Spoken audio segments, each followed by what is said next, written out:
السلام عليكم، وحشتوني. يا رب تكونوا بخير. هنعمل مع بعض النهاردة القرص الطرية، هتطلعي بنتيجة مش قادرة اقولك على جمالها. يلا بينا على طول نسمي بسم الله ونشوف مقاديرنا.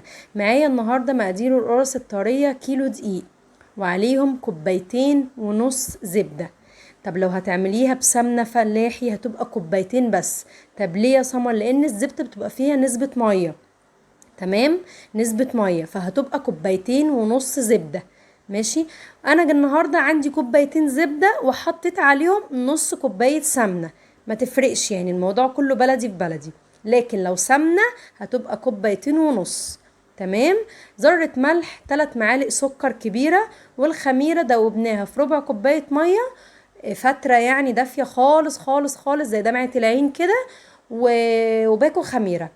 هنبتدي الاول ونقلب الخميره بتاعتنا كده في الميه. تمام، وهنغطيها ونسيبها تخمر. القرص دي يا جماعه القرص الطريه، يعني كده بتدوب، مش مجرد طعم حلو، لا بتدوب دوب كده في البق. انا بالنسبه لي القرص ناشفه طريه حلوه باكلها. لكن انا كسمر يعني احب اقطم القطمه من قبل ما اقطم اقول ايه ده، دي جواها لبن وزبده وسمنه وخدمتها باينه يعني. فاهميني؟ يلا بينا نشوف هنعمل ايه. نزلت هنا ذره الملح والثلاث المعالق السكر، وقلبت كل المواد الجافه كده مع بعض. هنزل بقى بالإدام بتاعي اللي هو معلقة كوبايتين ونص زبدة. أنا هنا حاطة كوبايتين زبدة، عليهم نص كوباية سمنة. ولو كوبايتين ونص زبدة كاملين مفيش مشكلة. هي كانت عندي كورة يعني في الفريزر، وطلعتها وسبتها هدت خالص خالص بدرجة حرارة الغرفة. يعني لو الكرة دي عندك في الفريزر طلعيها من اليوم اللي قبله في طبق كده على الرخامة لحد ما تفك معاكي خالص. عايزة تسيحها بتبقى سيكة كده على النار، ما تسخنش ابدا، يعني تفتشيها كده ايه بالمعلقة وتعايريها. اتعايرت معايا طلعت كوبايتين، حطيت عليها نص كوباية سمنة. اول حاجة في العجين انك بتقلبي كده المواد الجافة اللي هي الملح والسكر مع السمنة او الزبدة بتاعتك وتبسيها. هي دي البس ده بيغلف لك كل حباية دقيق بالسمنة او الزبدة اللي عندك. تمام. ولو حتى تعمليها بزيت، المهم المرحلة دي كويسة جدا، لازم مهمة جدا جدا جدا.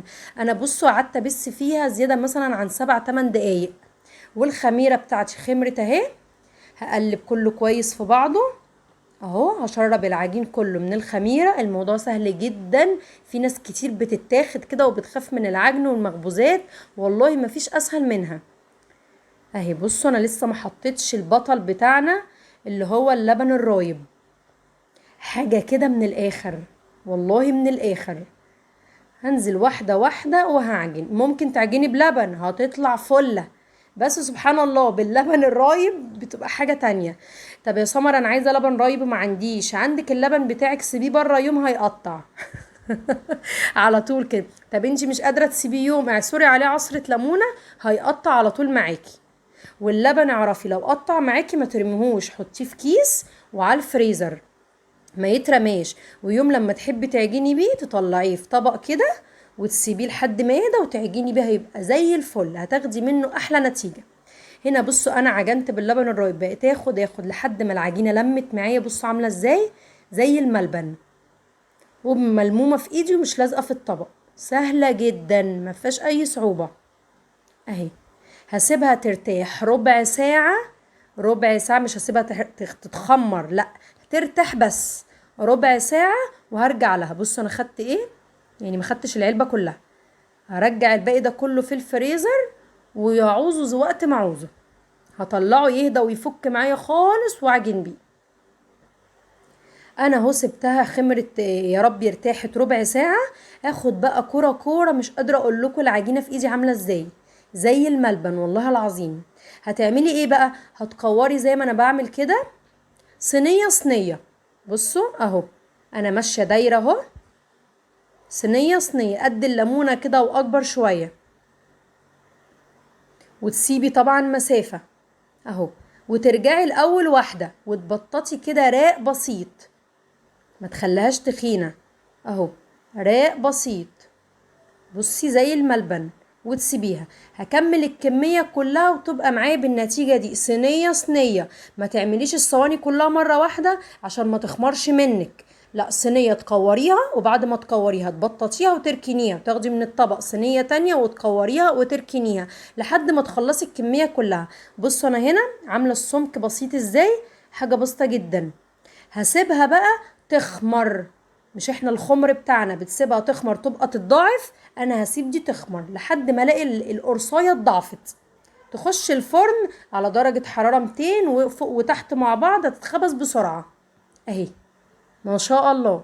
لان هي يعتبر عيش وخمرانة، واجدع حاجة في المخبوزات الخمر الكويس والراحة بتاعت العجينة. انا بحب اديها الوش ده، بص وش طبيعي بقى، ولا دهنا ولا عملنا.